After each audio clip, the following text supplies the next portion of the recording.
कैसे हो आप सब। तो हम फिर से एक नया चैलेंज લઈને આવી ગયા છીએ। તો આ એવું ચેલેન્જ છે કે અહીંયાથી આપણે કૂદવાનું છે। આ સ્ટાર્ટિંગ લાઈન છે, અહીંયાથી કૂદવાનું અને જો આપણે આ બધામાંથી કોઈ પણ ઉપર પડ્યા, જેમ કે આ સાવેણી છે, આ ડેરી મિલ્ક, આ લેસ અને આ એસએસ નું બેટ કાશ્મીર વિલો, તો જોઈએ આ કોણ જીતે છે। તો આ છે અમારો લકી નંબર, લકી પ્રાઇઝ। તો ચલો આ ગેમ ને સ્ટાર્ટ કરીએ। તો ગાઈસ એક ઇમ્પોર્ટન્ટ રૂલ આ ગેમ નો, જો આપણે પહેલી વારીમાં આપણે અહીંયા કૂદી ગયા તો પછી એ નહીં માની ગયા, એ ફાઉલ ગણાશે, તો એને બીજી વારી મળશે। અને બીજી વારી પણ એ અહીંયા કૂદી ગયો તો એ ગેમ થી બહાર આઉટ। તો ચલો આ ગેમ ને સ્ટાર્ટ કરીએ। તો અમારો પહેલો કન્ટેસ્ટન્ટ આ ગમન, તો ચલો ચાલુ કરીએ। તો ગાઈસ આને મિસ્ટેક કરી આને પહેલો કદમ અહીંયા મૂક્યો, અહીંયાથી પછી અહીંયા, તો આને બીજી વારી મળશે। તો ચાલ કૂદ। તો ગાઈસ આ ગેમમાંથી આઉટ, કેમ કે આને ફરીથી અહીંયા એક પગ મૂક્યો, પછી અહીંયા પણ એક પગ મૂક્યો, પછી અહીંયા એક પગ મૂક્યો, તો આ ગેમથી આઉટ। ચાલ બહાર નીકળ। તો ગાઈસ અમારો બીજો પ્લેયર માધવ, ચલો ગમન તું હવે જતો રે।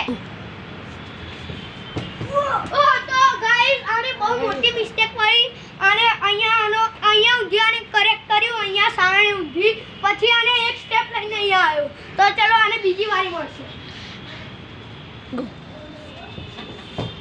ઓ તો ગાઈસ આની લગ સામે ઉપર, ચલો ભાઈ કચરો વાળવા માંડી, કચરો વાળવા માંડી। તો ગાઈસ આ તો કચરો વાળે છે, તો અમારો ત્રીજો કન્ટેસ્ટન્ટ આવ્યો છે ચેહુલ। તો ગાઈસ આનો રનઅપ તો બહુ મોટો છે, જોઈએ આ કૂદી શકે છે કે આનો રનઅપ ખાલી ઇન્ના માટલો મોટો છે।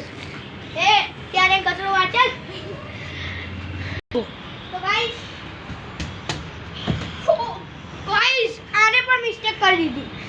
ના ભાઈ આનું બરોબર ખતર્યું, આનો પહેલો કદમ અહીંયા પડ્યો અને બીજો બી કદમ અહીંયા પડીને આગળ ગયો, તો ભાઈ આને જીતી છે આ ડેરી મિલ્ક। તો ચાલ ભાઈ તું ઉભો ડેરી મિલ્ક ખા।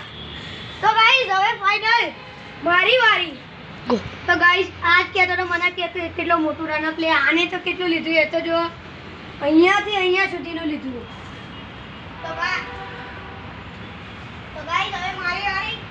તો બરાબર ઉપાડો।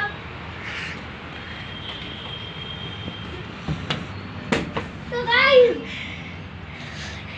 મારો પગ ક્યાં પડ્યો મને નથી ખબર, તો મારો ફરીથી હું લઈશ એકવાર।